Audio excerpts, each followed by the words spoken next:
સૌરાષ્ટ્રનો સૌથી લોકપ્રિય લોકમેળો એટલે રાજકોટનો ધરોહર લોકમેળો છે. ત્યારે રાજકોટની જનતા લોકમેળામાં આવી છે, તેની સાથે વાત કરીશું. આપનું નામ? આર્યન કુંડલિયા. આજે પ્રથમ દિવસે જ લોકમેળામાં આવ્યા છો, શું કહેશો? પ્રથમ દિવસે આવ્યા તો છીએ અમે લોકમેળામાં, રાઈડ ચકેડી ને એવું મળવા આવ્યા હતા કે આપણે રોજ રોજ આઈસ્ક્રીમ ખાતા જો કે આજે ચકેડી મોટી મોટી ચકેડી વર્ષમાં એકવાર આવે, એમાં આપણે બેસીને કરી એમ. અહીંયા આવ્યા તો ખબર પડી કે ચકેડી હજી ચાલુ નથી, તો બંધ છે. સરકારને રિક્વેસ્ટ છે કે ચકેડી પહેલા ચાલુ કરાવો. જે ફજત ફાળકા છે, મોતનો કૂવો છે, તે દર વખત શરૂ હોય છે. આ વખતે તેમાં કેવી મજા આવતી હોય છે? ઈ જ મજા છે મેળાની. આ ફલો ચક્કરમાં મોટી મોટી ચક્કર બેસતા હોય, મોતનો કૂવો જોતા હોય, અલગ અલગ ચકડોળમાં બધા બેસીને કરતા હોય આપણે. ઈ જ મજા છે મેળાની. એના કોઈ મેળો સૂકો સૂકો લાગે છે સાવ. રાઇડ્સ બંધ છે, તો મેળો કેવો લાગી રહ્યો છે? મેળામાં વાતાવરણ કેવું છે ગઈ વખત કરતા આ વખતે? મેળો તો ચકેડી હોય તો જ મેળો કહેવાય એને, કે મોટી મોટી ચકેડી આ તે હોય. બાકી આઈસ્ક્રીમ રોજ આપણે ખાતા જ હોય.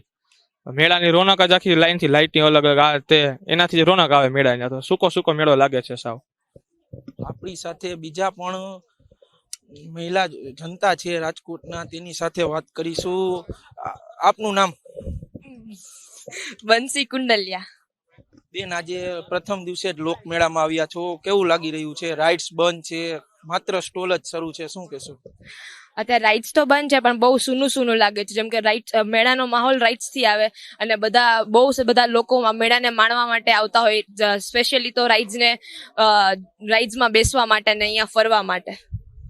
રાઇડ્સ બંધ છે, જે ચકડોળ છે, મોતનો કૂવો છે, ટોળા છે, તેમાં બેસવાની મજા આવતી હોય છે, શું કહેશો તેને? હા, એમાં બેસવાની તો બહુ બધાને મજા આવે છે, અને મોતના કૂવામાં પણ જોવાની, અને બધાને ઈ લોકો માણવા માટે જ હર વર્ષે અહીંયા આવતા હોય, પણ ઈ જ અહીંયા બંધ છે, તો નથી બધાને સારું લાગતું. સૌરાષ્ટ્રનો સૌથી લોકપ્રિય મેળો એટલે રાજકોટનો ધરોહર મેળો છે. મેળામાં પબ્લિક આજે પ્રથમ દિવસે જ આવી છે. મેળો રાઇડ્સ અને ચકેડી બંધ છે, તેના લીધે ફીકો લાગી રહ્યો છે તેવું લોકો કહી રહી છે, અને સરકારને રિક્વેસ્ટ કરી રહી છે કે ઝડપથી જે ચકેડી છે, યાંત્રિક રાઇડ છે, ફજેતા છે, ટોળા છે, મોતનો કૂવો છે, તે શરૂ કરવામાં આવે. કેમેરામેન નિશિત ગઢિયા સાથે પાર્થ ભટ્ટી, અબતક ચેનલ, રાજકોટ.